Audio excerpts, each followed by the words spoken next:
Kënga me Noizin sapo ka dalë, ishte diçka që e kishit planifikuar në kohë?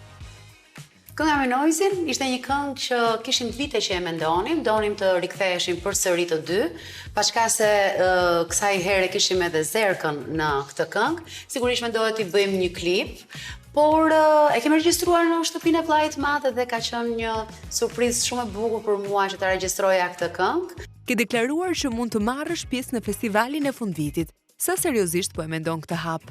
Të them të drejtën, kam vite që e mendoj seriozisht, por nuk ka qenë materiali i duhur. Kështu që nëse do të vija ai materiali, ajo gjëja që bën klik edhe thua kjo është, patjetër që do të marrim pjesë në festivalin e fundvitit. Dua të eksperimentoj pak me muzikën që do të sjell kohët e fundit. Mos t'jem gjithmonë ajo Rozana që njerëzit e dinë që tani do vi Rozana edhe do të jetë në këtë stil muzike. Në Eurovision na flet më fort një këngë në shqip apo në anglisht sipas teje? Atëherë, më bësh shumë qefi që kënga e festivalit Radio Televizionit Shqiptar u përfaqësua në gjuhën amtare, në shqip.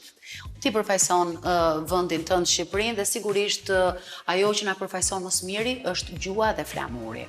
Dhe unë realisht prisja që të preknim Eurovisionin me këngën e Besa Kokdhimës vjet, ku ne dolëm fitues të festivalit Radio Televizionit Shqiptar, Shledi Bahiti, Darko Dimitrov dhe unë si tekst shkruese.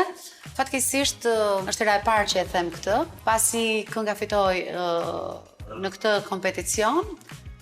Besa Kokdhima pa na pyetur, ose unë flas vetëm për veten time, pa na pyetur fare, pa na konsideruar si autor të këngës, mua, pa më konsideruar, krijoi një tekst anglisht dhe përfaqësoi Shqipërinë me një autor tjetër, dhe nuk e di me thënë të drejtën, unë ndjeva keq sepse është mirë kur ti merr pjesë në një kompeticion shqiptar dhe vendos të marrësh emra për të përfaqësuar sa më mirë veten, dhe sapo hedh këmbën jashtë trevave ose jashtë kufirit shqiptar, ti preferon të zgjedhësh bashkëpunëtor të huaj. Donjëherë duhet ti qëndrosh besnik atij të vjetrit, sepse ai nuk të lëshon kurrë. Dhe sigurisht duhet ti qëndrosh besnik gjuhës edhe vendit tënd, sepse pikërisht për këtë po shkojmë. Për gjuhën, për vlerat, për të veçantat tona, për atë që dim të bëjmë më mirë në shqiptarët. Mes muzikës dhe aktrimit, ti zgjedh? Aktrimin. Nëse do të bëj një film për jetën tënde, kush do doje të luante? Tinka Kurti.